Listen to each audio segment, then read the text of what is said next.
High students, আজকে real gas যেটা আমি আগের ভিডিওতে বলেছিলাম তার দ্বিতীয় ভাগটা হচ্ছে আজকে আমি আলোচনা করব। সেখানে আমি আগের দিন যেটা বলেছিলাম যে এনমোল বাস্তব গ্যাসের ভ্যান্ডারওয়াল সমীকরণ কী করে আনতে হয় সেটা দেখিয়েছিলাম। আজকে যেটা বলবো, ভ্যান্ডারওয়াল সমীকরণ থেকে প্রাপ্ত যে ধ্রুবক অর্থাৎ এ ও বি এর তাৎপর্য কী করে পাওয়া যায়। আচ্ছা, তো এ এ এন মোল বাস্তব গ্যাসের ভ্যান্ডারওয়াল সমীকরণটা কি? P plus N square A by V square V minus N B equals to N R T. এখানে এ আর বি হচ্ছে ভ্যান্ডারওয়ালের ধ্রুবক, ঠিক আছে। এ তাৎপর্যটা কি বলছে, এটা একদম প্রথমেই আমরা করেছিলাম যখন এটা ভ্যান্ডারওয়াল সমীকরণটাকে নিয়ে আসি, তখনই বলেছিলাম যে এ হচ্ছে গ্যাসের অণুগুলোর মধ্যবর্তী আন্তরাণবিক আকর্ষণ বল যেটা আছে তার পরিমাপ করা হয় এর দ্বারা। অর্থাৎ এর মান যত বেশি হবে গ্যাসের মধ্যবর্তী অণুগুলোর আকর্ষণ বলটা তত বেশি হবে, আর সেটা যদি বেশি হয় তাহলে গ্যাসকে তরলীকরণ করা ততই সোজা হবে, ঠিক আছে। সেমভাবে বিটা কি ছিল, বিটা হচ্ছে যে বাস্তব গ্যাসের যে কণাগুলো আছে বা অণুগুলো আছে তাদের নিজস্ব আয়তনের পরিমাপটা হচ্ছে আমরা স্মল বি দ্বারা পরিমাপ করি, ঠিক আছে। ফলে এই স্মল বি এর মান অর্থাৎ মানে এই যে ভ্যান্ডারওয়াল ধ্রুবকটা আছে এর মান যত বেশি হবে তত কী হবে, গ্যাসের নিজস্ব যে কণাগুলো আছে তাদের আয়তন বেশি হবে। এবারে তাদের আয়তন যদি বেশি হয় তাহলে গ্যাসের যে পাত্রের মধ্যে যে কার্যকরী আয়তন অর্থাৎ এই যে অণুগুলো ছুটে বেড়াচ্ছে যে জায়গাটা জুড়ে, সেই আয়তনটা ধীরে ধীরে কমতে থাকবে। আর সেই আয়তনটা কমতে থাকা মানে কি, গ্যাসের সংকোচনযোগ্য যে আয়তনটা সেটা কমতে থাকবে, ঠিক আছে। অর্থাৎ বি এর মান যদি খুব বেশি হয়ে যায় তাহলে সেক্ষেত্রে গ্যাসকে আমরা সংকোচন করতে পারবো না, অত সহজে সেটাকে আমরা সংকোচন করতে পারবো না। আচ্ছা, আগেরটা যেটা বললাম সেটা হচ্ছে যে ভ্যান্ডারওয়াল ধ্রুবকের তাৎপর্য নির্ণয়। এবারে আসছি এ আর বি অর্থাৎ ভ্যান্ডারওয়াল ধ্রুবকের মাত্রা নির্ণয়। এটা আসে সেটা কি, যে আমি এক্ষেত্রে ধরেছি এক মোল ভ্যান্ডারওয়াল গ্যাসের সমীকরণ, যেখানে এন ছিল এনটা 1 হয়ে গেছে, তাহলে সমীকরণটা হচ্ছে P plus A by V square V minus V equals to R T, ঠিক আছে। তো এক্ষেত্রে আমার যদি এর মাত্রা নির্ণয় করতে হয়, আমি এখানে ধরছি কি যে প্রেশার সংশোধনের সময় অর্থাৎ চাপ সংশোধনের সময় আমি যেটা ধরেছিলাম যে পি এ সমান কি ছিল, এ বাই ভি স্কোয়ার, ঠিক আছে, এক মোলের জন্য, ঠিক আছে। তো পি এ সমান এ বাই ভি স্কোয়ার, তাহলে এ সমান আমি কি বলতে পারি, P A into V square. তাহলে এর মাত্রাতে আমার কি আসছে, এই যে চাপ থাকছে চাপের মাত্রা গুণিতক আয়তন, এই যে আয়তন আছে আয়তনের মাত্রা স্কোয়ার। তাহলে চাপের মাত্রা আমরা জানি যে M L to the power -1 T to the power -2 into আয়তনের মাত্রা হচ্ছে এল কিউব তার স্কোয়ার। তাহলে এইটা করে আমি যেটা পাচ্ছি M L to the power 5 T to the power -2 আসবে। বি এর মাত্রা কি, বি তো অ্যাকচুয়ালি আয়তনটা অর্থাৎ গ্যাসের ইন্ডিভিজুয়াল আয়তন, তাহলে তার মাত্রাটাই আসবে অর্থাৎ এল কিউব। এটাই হলো এ আর বি এর মাত্রা। আচ্ছা, এইবারে এ আর বি এর একক নির্ণয়। আগে একটা মাত্রা নির্ণয় করেছি, এবারে হচ্ছে একক নির্ণয়, কারণ এককটাও আসে। তো এক্ষেত্রে এন মোল গ্যাসের ক্ষেত্রে ভ্যান্ডারওয়াল সমীকরণটা আমাদের লিখতে হচ্ছে এবং সেখান থেকে নির্ণয় করতে হবে। তো এন মোলের তো P plus N square A by V square V minus N B equals to N R T. আমি প্রথমে নির্ণয়ের জন্য কি ধরে নিয়েছি যে চাপের এককটা এটিএম, আয়তনের এককটা লিটার, ঠিক আছে। তাহলে আমরা জানি যে প্রেশার কারেকশন যে টার্মটা ছিল অর্থাৎ চাপ সংশোধনের যে মানটা ছিল সেটা হচ্ছে N square A by V square, এটাই ছিল চাপের সংশোধন, অর্থাৎ N square A by V স্কোয়ারের যে এককটা সেটা চাপের এককের সঙ্গে সমান হয়ে যাবে। তাহলে এটাকেই আমি ঘুরিয়ে লিখছি, এর এককটা এদিকে রাখছি, বাকি এগুলো সব ওদিকে পাঠিয়ে দিচ্ছি। তাহলে আমি কি বলতে পারি যে এর একক সমান চাপের একক গুণিতক এই যে আয়তনটা ওপরে চলে গেছে আয়তনের স্কোয়ার বাই হচ্ছে এন স্কোয়ার, তাই আয়তনের একক বাই মোলের স্কোয়ার, ঠিক আছে। এবারে ভ্যালুগুলো বসিয়ে দিই, যে চাপের এককটা তো আমি ধরেছি এটিএম এ, তাই হচ্ছে এটা ধরেছি এটিএম, আর আয়তনটা যেটা ধরেছি সেটা হচ্ছে লিটারে, তাই লিটার স্কোয়ার যেহেতু স্কোয়ারে আছে, আর বাই হচ্ছে মোল, সেটা মোল স্কোয়ার। তাহলে এর যে এককটা এলো যেটা হচ্ছে ATM litre square mole to the power -2। সেমভাবে আমি বি এর বার করেছি, যেটা আমরা জানি যে আয়তন সংশোধনের যে টার্মটা সেটা হচ্ছে এনবি। এই এনবি এর এককটা আয়তনের এককের সঙ্গে সমান হবে, তাই বি এর এককটা হয়ে যাবে, বি এর এককটা হবে আয়তনের একক বাই হচ্ছে মোল, ঠিক আছে। এটা হচ্ছে আয়তনের একক বাই হচ্ছে মোল, আয়তনের এককটা হচ্ছে লিটার ধরেছি, আর এটা হচ্ছে মোল, তাহলে litre mole to the power -1। তাহলে সেক্ষেত্রে ওটা তো লিটার অ্যাটমসফিয়ারে আমি এককগুলো বার করলাম, এ আর বি এর পেয়ে গেলাম। এবারে সিজিএসে এর একক কী হবে, তাহলে সিজিএসে এর একক হবে ডাইন সেমি to the power 4 mole to the power -2, আর বি এর একক হয়ে যাবে সেমি to the power cube mole to the power -1। ঠিক আছে, এখান থেকেই আমরা ওটা পাচ্ছি। আর এসআইতে হচ্ছে এর একক newton metre to the power 4 mole to the power -2, আর বি এর একক হচ্ছে metre cube mole to the power -1। এই হয়ে গেল এ আর বি এর একক। আচ্ছা, এবারে যেটা প্রমাণ করব সেটা হচ্ছে ভ্যান ডার ওয়াল গ্যাস থেকে বয়েল টেম্পারেচারের মান নির্ণয়। এবারে বয়েল টেম্পারেচার জিনিসটা কি, যে উষ্ণতাতে কোনো গ্যাস, কোনো বাস্তব গ্যাস বয়েল সূত্র মেনে চলে তাকেই আমরা বয়েল টেম্পারেচার বলে থাকি। মানে কি, যে বয়েলের সূত্র মেনে চলা, কোনো টেম্পারেচারে মেনে চলা মানে হচ্ছে যে সেটা আইডিয়ালি মানে আদর্শ গ্যাসের ন্যায় আচরণ করবে যে উষ্ণতাতে, সেই উষ্ণতাটাকেই আমরা বলছি কি বয়েল টেম্পারেচার। তো এক্ষেত্রে আমি কি করেছি, 1 মোল ভ্যান ডার ওয়াল গ্যাসের সমীকরণ নিয়েছি, তারপর সেটাকে নর্মাল যেমন গুণ করতে হয় এটা গুণ করে আমি বার করে নিয়েছি, বার করে নিয়ে সব ওদিকে পাঠিয়ে দিয়েছি, পিভি সমান দিয়ে বাকি সব জিনিসটা ওদিকে পাঠিয়ে দিয়েছি। গিয়ে দেখছি এখানে যে একটা টার্ম পাচ্ছি A B by V square. এবারে এ আর বি যেহেতু এটা ধ্রুবক এবং এদের মান তো খুব ক্ষুদ্র, এবারে নিম্ন চাপের ক্ষেত্রে আমি যদি ধরে নিই যে চাপটা খুব নিম্ন হয়ে গেছে, চাপ কমে গেলে কি হবে, আয়তন বেড়ে যাবে। তাহলে আয়তন যদি বেড়ে যায়, এটা তো একটা ভগ্নাংশ, এই ভগ্নাংশের হরে আছে আমার ভি স্কোয়ার, তাহলে ভি স্কোয়ারটা যদি মান বেড়ে যায়, তাহলে অর্থাৎ একটা ভগ্নাংশের হরের মান যদি বেড়ে যায়, তাহলে তার মান 1 থেকে অনেক ছোট হয়ে যায়।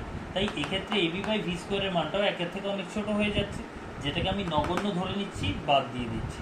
আচ্ছা, এইবারে যেটা আমার পড়ে রয়েছে, তাহলে কি পিভি সমান আরটি পড়ে আছে, এ মাইনাস ভি পড়ে আছে, আর পিভি পড়ে আছে, এটা পড়ে আছে। ঠিক আছে, তাহলে এক্ষেত্রে আমি এই যে এ বাই ভিটা আছে, এখানে যে ভিটা আছে, ভিটাকে আমি আরটি বাই পি আকারে লিখেছি। ঠিক আছে, ভিকে আমি কি করেছি, আরটি বাই পি আকারে লিখেছি, যেহেতু ভি সমান আরটি বাই পি, ওখান থেকেই কিন্তু এই জিনিসটা আমি পাচ্ছি যে পিভি সমান RT minus AP by RT plus PV হয়ে গেল। তাহলে পিভি সমান আরটি, এখান থেকে আমি কমন নিয়ে নিয়েছি, পিটা কমন নিতে B minus A by RT আমার চলে এসেছে।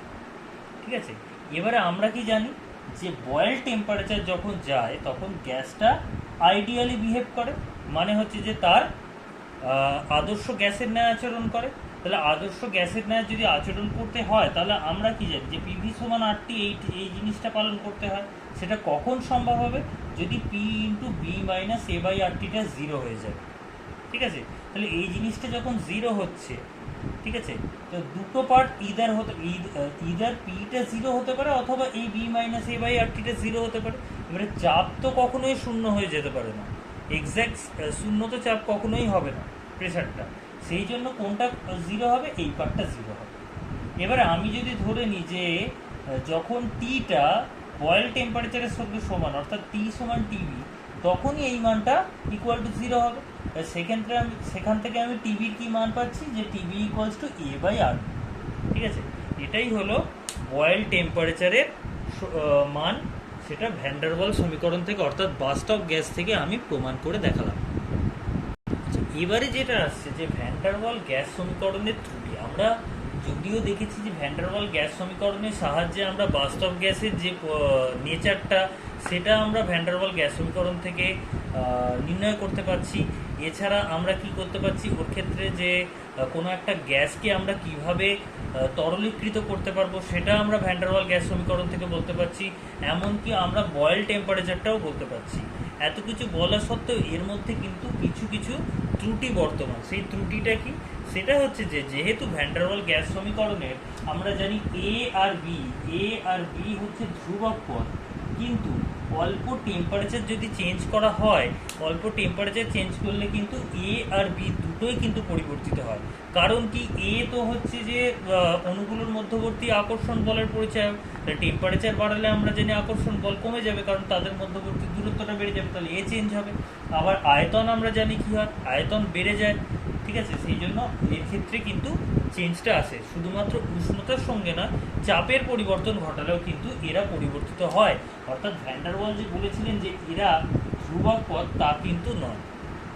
আর কি, যে আমরা যদি সমীকরণ দেখি, অর্থাৎ ক্রান্তিক আয়তন বা সংকট আয়তন যে জিনিসটা আছে সেটা যদি আমরা দেখি, তাদের যদি সমীকরণ দেখি, সেই সমীকরণে আমরা ভিসি এর মান, অর্থাৎ কি ক্রান্তিক যে আয়তন বা ক্রিটিক্যাল যে ভলিউম, তার মানটা আসা উচিত 3b, কিন্তু পরীক্ষালব্ধভাবে আমরা যেটাকে পাচ্ছি ভিসি সমান 2b। ঠিক আছে, এর ব্যাখ্যা কিন্তু ভ্যান ডার ওয়াল দিতে পারেন। ঠিক আছে, আর কি, যে ক্রান্তিক ভলিউম মানে ক্রান্তিক আয়তন, ক্রান্তিক চাপ এবং ক্রান্তিক উষ্ণতা, এই তিনটেকে কাজে লাগিয়ে আমরা আরটিসি বাই পিসিভিসি এটার মান যেটা আমাদের পাওয়া উচিত সেটা হচ্ছে 2.67, কিন্তু পরীক্ষালব্ধভাবে আমরা যেটা পাই সেটা হচ্ছে আরটিসি বাই পিসিভিসি ইকুয়ালস টু 3.7। এরও ব্যাখ্যা কিন্তু বিজ্ঞানী ভ্যান ডার ওয়াল দিতে পারেননি। এরপর যেটা বলছি সেটা হচ্ছে বিজ্ঞানী অ্যান্ড্রিউসের এক্সপেরিমেন্ট আর কন্টিনিউটি অফ স্টেট। ঠিক আছে, তো বিজ্ঞানী অ্যান্ড্রিউস কী করেছিলেন, যে কার্বন ডাই অক্সাইড গ্যাসকে নিয়ে স্থির উষ্ণতাতে, ঠিক আছে, তার বিভিন্ন টেম্পারেচারে প্রেশার চেঞ্জ করে তার আয়তনের কি পরিবর্তন হয়েছে তার একটা লেখ তৈরি করেছিলেন, যেটাকেই আমরা বলি অ্যান্ড্রিউস আইসোথার্ম, অর্থাৎ সমষ্ণ রেখা। মানে টেম্পারেচার ফিক্সড রেখে আমরা চাপ পরিবর্তন করে আয়তনের কি পরিবর্তন হয়েছে সেই অনুযায়ী একটা গ্রাফ তৈরি করেছিলেন, কার জন্য, CO2 গ্যাসের জন্য। ঠিক আছে, তো এক্ষেত্রে আমরা যেটা দেখতে পাচ্ছি যে 31 ডিগ্রি সেলসিয়াস টেম্পারেচার, অর্থাৎ এই যে 31 ডিগ্রি সেলসিয়াস টেম্পারেচার, তার ওপরে যে টেম্পারেচার বর্তমান, অর্থাৎ আমি এক্ষেত্রে 50 ডিগ্রি সেলসিয়াসে দেখছি, সেখানে কিন্তু গ্যাসটার যে পিভি লেখচিত্রটা সেটা কিন্তু রেক্ট্যাঙ্গুলার হাই প্যারাবোলা, অর্থাৎ কি আয়ত পরাবৃত্তাকার, যেটা আমরা নর্মাল পিভি লেখচিত্র বয়েলের সূত্র থেকে জানতে পারি। ঠিক আছে, সেটা দেখতে পাচ্ছি। এবারে 31 ডিগ্রি সেলসিয়াস টেম্পারেচারের নিচে, অর্থাৎ 21 ডিগ্রি সেলসিয়াস টেম্পারেচারে আমরা যদি দেখি যে এই গ্যাসটার ক্ষেত্রে মানে কার্বন ডাই অক্সাইড এই 21 ডিগ্রি সেলসিয়াস টেম্পারেচারে যদি ধীরে ধীরে আমরা চাপটা বাড়াই, তাহলে এই ABCD এর বক্ররেখা দেখতে পাবো এইরকম। তাহলে এক্ষেত্রে কি ঘটছে না, এই যে 21 ডিগ্রি সেলসিয়াস টেম্পারেচারে ধীরে ধীরে প্রথমে কি করছেন, যে চাপটাকে বাড়ানো হচ্ছে, যে চাপটা এদিকে আছে এদিকে আয়তন আছে, তাহলে চাপটা বাড়ছে বলে তাহলে তার কি হচ্ছে, আয়তনটা ধীরে ধীরে কমছে, কারণ আয়তন তো এদিকে বাড়ে, তাহলে আয়তনটা ধীরে ধীরে কমছে, কই অবধি কমলো, বি অবধি কমলো। এইবারে কি হয়েছে, এবারে চাপের কোনো পরিবর্তন করছি না, কারণ অলমোস্ট এটা হচ্ছে স্ট্রেট লাইন, তো চাপের এখানে কোনো পরিবর্তন নেই। স্থির চাপে এর আয়তনটা কিন্তু ধীরে ধীরে কমতে থাকছে এবং এটা কিন্তু খুব ফাস্ট কমে। ঠিক আছে, স্থির চাপে যখন হচ্ছে খুব ফাস্ট কমলো সি অবধি। আচ্ছা, তো যখন ওর এ থেকে বি হচ্ছে, যেহেতু সেই যে স্থির টেম্পারেচারের মধ্যে আমি চাপটা বাড়াচ্ছি, তাহলে কি হবে, সেই গ্যাসটা ধীরে ধীরে যত এই বি এর কাছাকাছি আসবে তত সেটা লিকুইডে পরিণত হবে। তো বিতে যখন আসবে তখন প্রথম এক ড্রপ মানে ফার্স্ট ড্রপ অফ লিকুইড তৈরি হবে। ঠিক আছে, তারপর স্থির চাপে যত আয়তন কমাই না কেন এবং সি অবধি যত আসবো, দেখবো ধীরে ধীরে কি হবে, যে লিকুইডের পরিমাণ অর্থাৎ তরলের কণার অর্থাৎ তরল বিন্দুর পরিমাণ গ্যাসের অণুর থেকে কিন্তু বেশি তৈরি হচ্ছে এবং সি বিন্দুতে অলমোস্ট লাস্ট গ্যাসের যে কণাটা সেটা তরলে রূপান্তরিত হয়ে যাবে। ঠিক আছে, এইবারে এই সি বিন্দু থেকে এবারে আমরা যদি আরও চাপটা বাড়াতে থাকি, যে সি বিন্দু থেকে যদি আমরা চাপটা আরও বাড়াতে থাকি, তাহলে দেখতে পারবো কি, যে ওর আয়তনটা অলমোস্ট মানে কনস্ট্যান্ট থেকে আর কি, মানে আয়তনটা খুব কম পরিবর্তন হচ্ছে, কিন্তু ওটা তো কমপ্লিটলি তরলে পরিণত হয়ে গেছে, হয়ে গিয়ে সি থেকে ডি পর্যন্ত বিস্তৃত হয়ে যায়। ঠিক আছে, এইবারে এইখানে যদি আমরা একটা জিনিস লক্ষ্য করতে থাকি, যে আমি এইখানে 31 দেখছি, তারপর 21 দেখছি, তারপর 0 দেখছি, যত আমি ডাউনে যাচ্ছি অর্থাৎ 31-এর পরে 21 তারপর 0, অর্থাৎ টেম্পারেচার যত হ্রাস করছে, তত আমি দেখতে পাচ্ছি যে মিডিলের যে পজিশানটা অর্থাৎ যেখানে আমার তরল আর গ্যাস সহাবস্থান করছে, সেইটা কিন্তু সেই এরিয়াটা কিন্তু বাড়তে থাকছে। ঠিক আছে, আচ্ছা, এইবারে এইখানে যে প্র্যাকটিক্যালি 31 ডিগ্রি সেলসিয়াস উষ্ণতা আমি দেখছি, এখানে কিন্তু এই যে মধ্য মানে এদের মাঝখানে যে তরল আর গ্যাসের যে সহাবস্থান ছিল, সেই এরিয়াটা কিন্তু এই 31 ডিগ্রি সেলসিয়াস উষ্ণতাতে প্র্যাকটিক্যালি একটা বিন্দুতে পরিণত হয়েছে, অর্থাৎ এফ বিন্দুতে পরিণত হয়েছে। সেখানে কি হচ্ছে, সব মানে 31 ডিগ্রি সেলসিয়াস উষ্ণতাতে ক্রমশ যত আমি চাপ বাড়াচ্ছি, আয়তনটা কমতে কমতে কিন্তু একটা বিন্দুতে গিয়ে চটজলদি সেটা তরলে কমপ্লিটলি কনভার্ট হয়ে যাবে। এখানে যেমন ধীরে ধীরে লিকুইড থেকে মানে এক ড্রপ লিকুইড থেকে ধীরে ধীরে লিকুইডের কণাটা বাড়তে বাড়তে এইখানে গিয়ে একবারে সমস্ত গ্যাসের কণাটা লিকুইডে কনভার্ট হয়ে গেল, এখানে কিন্তু একটা পয়েন্টে গিয়েই সেটা কিন্তু তরলে পরিণত হয়ে যাচ্ছে, অর্থাৎ এখান থেকে এই অবধি চলে যাচ্ছে, সেখানে সেটা তরলে কনভার্ট হয়ে যাচ্ছে। এর ওপরে অর্থাৎ 31 ডিগ্রি সেলসিয়াস উষ্ণতার ওপরে যেই টেম্পারেচার থাক না কেন, সেখানে আমি যতই প্রেশার দিই, যতই আমি চাপ বাড়াই না কেন, সেটাকে কিন্তু কোনোভাবেই তরলীকৃত করা যায় না। ঠিক আছে, তাই যেহেতু এই যে 31 ডিগ্রি সেলসিয়াস তাপমাত্রাতেই কেবলমাত্র আমি তাকে শেষ পর্যন্ত তরলে কনভার্ট করতে পারছি, তাই এই উষ্ণতাটাকে বলা হয় ক্রিটিক্যাল টেম্পারেচার বা ক্রান্তিক উষ্ণতা। ঠিক আছে, এই ক্রিটিক্যাল টেম্পারেচার বা ক্রান্তিক উষ্ণতা যেটা আমি পেলাম, এটাকে আমরা টিসি দিয়ে চিহ্নিত করি। ঠিক আছে, তো এটাকে আমরা টিসি দ্বারা প্রকাশ করি। এবারে ক্রান্তিক উষ্ণতার নিচে যে কোনো গ্যাসকে আমরা কিন্তু তরলীকৃত করতে পারবো, কিন্তু ক্রান্তিক উষ্ণতার উপরে যে কোনো গ্যাসকে আমরা কিন্তু চাপ প্রয়োগ করে তাকে তরলে কনভার্ট করতে পারবো না। ঠিক আছে, তো এই টিসি অর্থাৎ এই উষ্ণতার নিচে আমরা সাধারণত গ্যাসকে, এই উষ্ণতার নিচে যারা যারা আছে তাদেরকে আমরা বাষ্প বলি। ফলে বাষ্পকে আমরা কিন্তু ঘনীভূত করে তরলে পরিণত করতে পারি, মানে বেসিক্যালি প্রেশারটা ইনক্রিজ করে দিয়ে আমি কিন্তু সেটাকে তরলে পরিণত করতে পারি। তাই এদের তলায় অর্থাৎ ক্রিটিক্যাল উষ্ণতার নিচে অবস্থিত যে সমস্ত গ্যাসগুলো আছে তাদেরকে আমরা বাষ্প বলবো, তার উপরে যারা আছে তাদেরকে কমপ্লিট গ্যাস বলবো, যে তাদেরকে কিন্তু আমি আর কনভার্ট করতে পারবো না প্রেশার অ্যাপ্লাই করে। ঠিক আছে, অর্থাৎ এই ক্ষেত্রে আমি কি বলতে পারি যে ক্রান্তিক উষ্ণতাতে যে ন্যূনতম চাপ প্রয়োগ করলে গ্যাসটিকে তরলে পরিণত করা যায় তাকে আমরা কি বলছি, ক্রান্তিক চাপ। অর্থাৎ 31 ডিগ্রি সেলসিয়াস টেম্পারেচারে CO2-র ক্ষেত্রে আমি ন্যূনতম যে প্রেশারটা অ্যাপ্লাই করলে সেটা তরলে পরিণত হয়ে যাবে, সেই চাপটাকে আমি কি বলছি, ক্রিটিক্যাল প্রেশার বা ক্রান্তিক চাপ। ঠিক আছে, তো আর এই টেম্পারেচারে অর্থাৎ এই ক্রান্তিক উষ্ণতা আর ক্রান্তিক চাপে গ্যাসটার যে আয়তন হয়, সেই আয়তনটাকে আমরা বলছি ক্রান্তিক ভলিউম বা ক্রান্তিক আয়তন, সেটাকে আমরা ভিসি দিয়ে প্রকাশ করি। ঠিক আছে, এবারে আসছি, এটা গেল আমার সমস্ত ক্রিটিক্যাল যে স্টেটগুলো, অর্থাৎ critical pressure, critical volume, critical temperature.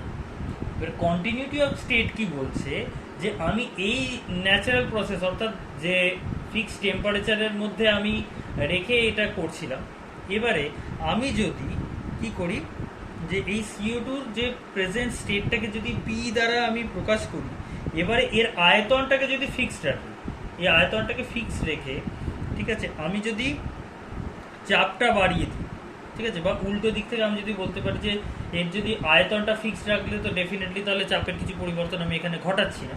তো আয়তনটা যদি ফিক্স রেখে আমি যদি একে উষ্ণতাটা বাড়াতে থাকি, কারণ যদি আয়তন আমি স্থির রেখে দিই, কোনো গ্যাসের ক্ষেত্রে আয়তন স্থির রেখে যদি বাইরে থেকে যদি আমি টেম্পারেচার বাড়াই, তাহলে কি হবে, গ্যাসের কণাগুলোর গতি বেড়ে যাবে, তাহলে চাপ বেড়ে যাবে, তাহলে চাপটা এইভাবে বাড়তে থাকবে, একদম সোজা এই পয়েন্টে পৌঁছে যাবে পি থেকে কিউতে। ঠিক আছে, যে স্থির আয়তনে আমি উষ্ণতা বাড়ালে চাপ বৃদ্ধি পেল, কি হলো, পি থেকে সেটা তখন কিউতে গেল। এইবারে আমি আবার কি করছি, যে স্থির চাপে, এবারে স্থির চাপে, কারণ ওটা কিছু চেঞ্জ করিনি, গ্যাসটাকে যদি ঠান্ডা করি তাহলে কি দেখবো, তার আয়তনটা কমতে কমতে কমতে কমতে এই আর এসে পৌঁছে যাবে। অর্থাৎ কি করলাম আমি এক্ষেত্রে, যে আমি কিউ থেকে আর এ পৌঁছে দিলাম। ঠিক আছে, গ্যাসটাকে ঠান্ডা করে স্থির চাপের মধ্যে। অর্থাৎ এক্ষেত্রে আমি কি দেখতে পেলাম, যে মিডিলের যে স্টেজটা, অর্থাৎ এই যে যেখানে লিকুইড আর গ্যাসের যে সহাবস্থান হচ্ছিল, সেটাকে আমি এক প্রকার না করেই আর কি একেবারে ডিরেক্ট পি থেকে কিউ, কিউ থেকে কিন্তু আরে পৌঁছে যেতে পারছি, যেটা লিকুইড স্টেট, গ্যাসিয়াস স্টেট থেকে লিকুইড স্টেট পৌঁছে যাচ্ছি তাদের মিডিলে লিকুইড আর গ্যাসের সহাবস্থানটা ছাড়াই।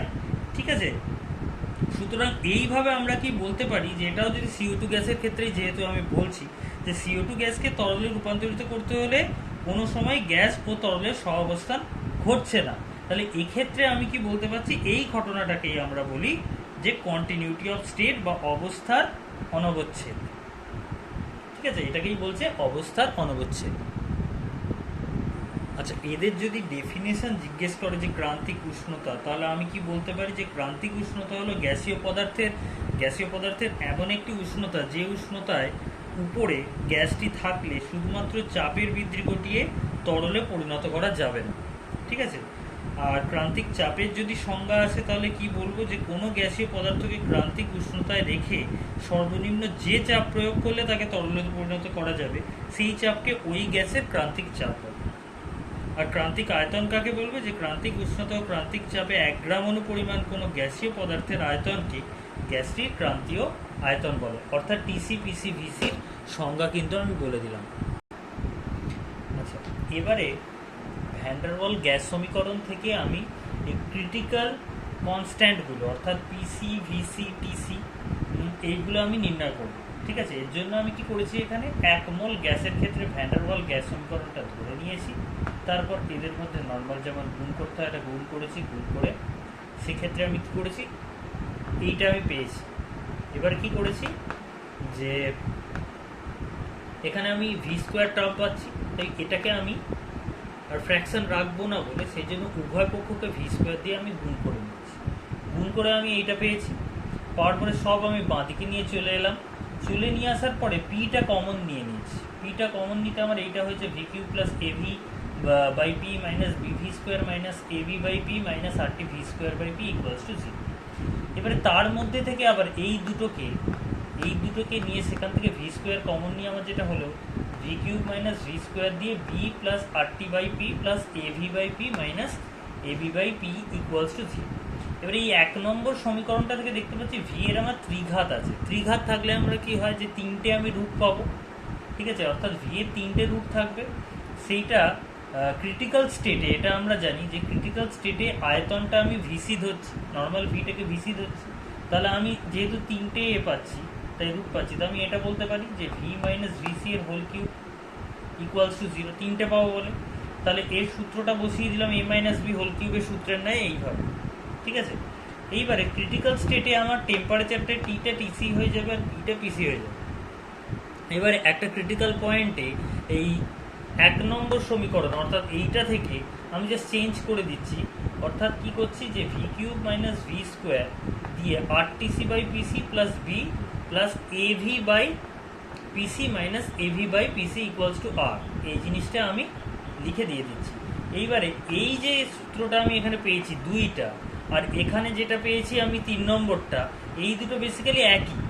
তাই এদেরকে আমি তুলনা করছি। তুলনা করে আমি কি কি পাচ্ছি, যে এখানে যে 3 ভি স্কোয়ারের সঙ্গে ভিসি ছিল, ঠিক আছে, তাহলে 3 আর ভিসি হচ্ছে কোএফিসিয়েন্ট ভি স্কোয়ারের, এখানেও ভি স্কোয়ারের কোএফিসিয়েন্ট এইটা R TC by PC plus B. তাহলে দুটোকে আমি ইকুয়াল করে দিচ্ছি, যে 3 ভিসি সমান R TC by PC plus B, এটা পেয়ে গেলাম। আর এদিকে 3 ভিসি স্কোয়ার সমান কি বলতে পারছি, যে এ বাই পিসি। ঠিক আছে, যে এক্ষেত্রে আমার এই যে ছিল 3 ভিসি স্কোয়ারটা এখানে কি আছে, এ বাই পিসি আছে এই ভিটার জায়গায়, তাহলে ওর কোএফিসিয়েন্টের জায়গায় ওইটা বসালাম। এর পরেরটাতে যেটার ক্ষেত্রে হচ্ছে আমি দেখতে পাচ্ছি এখানে ভিসি কিউব ইকুয়ালস টু এখানে আমার কি আছে, এবি বাই পিসি। তাহলে এই 3টেকে আমি সমান করে নিয়েছি। এবারে এখান থেকে আমি মানগুলো নির্ণয় করব। এখন এখানে 6 নম্বর সমীকরণ আর 5 নম্বর সমীকরণ যেটা পেয়েছিলাম সেটাকে যদি আমরা ভাগ করে দেখি, তাহলে সেক্ষেত্রে আমি পাচ্ছি ভিসি সমান 3বি, আর ভিসি এর মানটা ওই 5 নম্বর সমীকরণে বসিয়ে পিসি এর মান পাচ্ছি এ বাই 27 ভি স্কোয়ার, আর ভিসি আর পিসি এর মান 4 নম্বর সমীকরণে বসিয়ে আমি এক্ষেত্রে টিসির মান পাচ্ছি কি এ বাই 27 বি। তাহলে আমার ক্রিটিক্যাল ভলিউম হচ্ছে ভিসি সমান 3বি, ক্রিটিক্যাল প্রেশার হচ্ছে এ বাই 27 বি স্কোয়ার, আর ক্রিটিক্যাল টেম্পারেচার হচ্ছে এ বাই 27 বি। আচ্ছা, এবারে এই সমীকরণটা দেখলে আমি যে 3টে মান পেয়েছিলাম, আগে একটা ভুল হয়ে গেছিলো, যে ওখানে আমি একটা 2 মিস করে গেছিলাম, যাই হোক ওটা 8a বাই 27 বি হবে। টিসি সমান 8a বাই 27 বি। এবারে এই 3টে ভ্যালুকে কাজে লাগিয়ে আমি আর টিসি বাই পিসি ভিসির ভ্যালু বার করেছি, সেটা বেরিয়েছে 8/3 ইকুয়ালস টু 2.67। আচ্ছা, এইবারে যেটা আসছি যে রিডিউসড ইকুয়েশন অফ স্টেট বা ল অফ করেসপন্ডিং স্টেট, তার মধ্যে আমি ফার্স্টে বলছি রিডিউসড ইকুয়েশন অফ স্টেট মানে অবনমিত অবস্থা সমীকরণে, সেটা ভ্যান ডার ওয়াল গ্যাসের ক্ষেত্রে আমরা নির্ণয় করছি। বলছে যে কোনো গ্যাসের চাপ, আয়তন, উষ্ণতা যদি পিভিটি হয়, তাহলে রিডিউসড প্রেশার মানে পিআর, সেটা হচ্ছে পি বাই পিসি। পিসিটা মানে ক্রিটিক্যাল যে প্রেশারটা ছিল ওইটা। তাহলে সেক্ষেত্রে আমি কি লিখতে পারি, পি সমান এই পি সমান এটা গুণ হয়ে যাবে, পি সমান পি আর পিসি। আর reduced volume that is VR equals to V by VC, তাহলে ভি সমান আমি বলতে পারি ভিআর ইন্টু ভিসি। আর সেমভাবে রিডিউস টেম্পারেচার বলতে পারি টিআর, টিআর সমান টি বাই টিসি, তাহলে টি সমান হচ্ছে টিআর ইন্টু টিসি। তাহলে এই তিনটে জিনিস আমি পেয়ে যাচ্ছি। এবারে এক মোল কোনো একটা আদর্শ ভ্যান ডার ওয়াল গ্যাসের ক্ষেত্রে আমি এটা লিখলাম, তা সেখানে পি, ভি আর টি এর জায়গায় এই ভ্যালুগুলো আমরা সাবস্টিটিউট করে দেবো। তাহলে সাবস্টিটিউট করে দিলে কী পাচ্ছি, P R PC plus A by V R into VC square, V R into VC minus V equals to R into T R TC. ঠিক আছে, এইবারে কি করেছি, এদের যে ক্রিটিক্যাল স্টেটে যে ভ্যালুগুলো, অর্থাৎ ভিসি সমান 3বি, টিসি সমান 8a বাই 27 আরবি, পিসি সমান এ বাই 27বি স্কোয়ার, এই ভ্যালুগুলো কিন্তু এখানে আমি সাবস্টিটিউট করে দিয়েছি। করে দিয়ে এখান থেকে কমন বার করেছি। কমন বার করে আমি ফাইনালি যে রূপটা পেয়েছি, যে PR plus 3 by VR square, 3ভিআর মাইনাস 1 ইকুয়ালস টু 8টিআর, এইটাই হচ্ছে reduced form of van der Waal gas.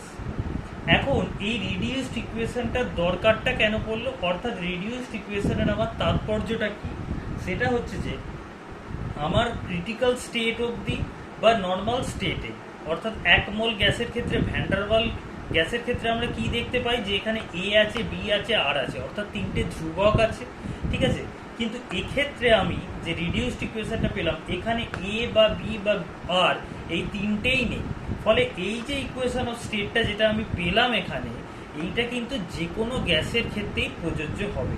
তাই রিডিউসড ইকুয়েশনের তাৎপর্যটা এটাই যে এটা যে কোনো গ্যাসের জন্য প্রযোজ্য, প্লাস হচ্ছে এখানে আমার কোনো কনস্ট্যান্ট ভ্যালু নেই, এখানে বসাতে হবে না। ঠিক আছে, আর এখান থেকে আমরা যেটা পাচ্ছি ল অফ করেসপন্ডিং স্টেটস যেটাকে বলছে, বা অনুরূপ অবস্থার যে সূত্রটা, সেটা হচ্ছে যে যদি দুটি গ্যাসের অবনমিত চাপ মানে রিডিউসড প্রেশার, অবনমিত চাপ ও অবনমিত উষ্ণতা একই হয়, তাহলে তাদের অবনমিত আয়তন অর্থাৎ ভিআরটা সেটাও একই হবে। ঠিক আছে, অর্থাৎ আমি আরেকবার বলছি যে যদি দুটো গ্যাসের অবনমিত চাপ পিআর বা অবনমিত উষ্ণতা টিআর একই হয়, তাহলে তাদের অবনমিত আয়তনও মানে যেটা হচ্ছে পিআর, এই অবনমিত আয়তন মানে ভিআর যেটা, সেটাও একই হবে। এই বিবৃতিটাকেই বলছে কি ল অফ করেসপন্ডিং স্টেট বা অনুরূপ অবস্থা সূত্র। ঠিক আছে, এই হয়ে গেল আমার রিয়েল গ্যাসের কমপ্লিট ভিডিও। পার্ট 1টা আগে হয়ে গেছে, তোমরা দেখে নিতে পারো আমার চ্যানেলে, আর এটা হচ্ছে সেকেন্ড পার্টটা। তো আজকে এই পর্যন্তই, আবার দেখা হবে পরের ভিডিও।